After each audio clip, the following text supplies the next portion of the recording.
Ovu lekciju nazvali smo slaganje objekata i sad da govorimo o objektima kao stvarima koje se nalaze generalno na ovoj radnoj površini, to jest na ovom platnu za rad. Ova lekcija će biti kratka jer smatram da ne moramo tu da se zadržavamo mnogo, ali morate jednostavno da znate i ovo. Kao što vidite, ovaj tekst ide preko svih ovih oblika dole. Recimo, vidite ovo kocka ispred, krug iza, ova takođe ispred drugih i tako dalje, i tako se u Canvi nešto jednostavno slaže iza nekih oblika i objekata, nešto ispred. I šta to znači? Kako mi to možemo sad da promenimo? Možemo da promenimo na sledeći način. Obeležit ću ovo. Idem ovde položaj. I ono mi pokazuje da ovaj objekat može da ode napred. Dakle, napred i jedno polje. Sad je recimo samo ispred crvenog. Ili može da ode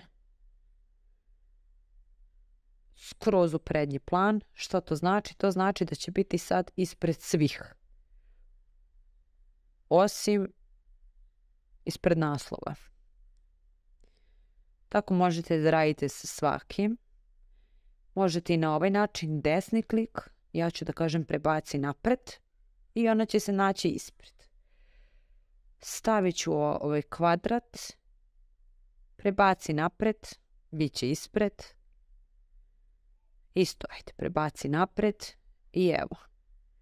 Ja sam na neki način složila te oblike.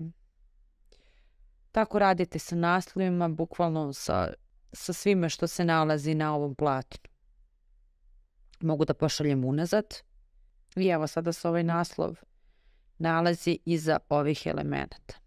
Da, postoji prečice. Kao što možete vidjeti. Ctrl plus ova zagradica. Ne znam kako bih prevela ovo. To je brackets key.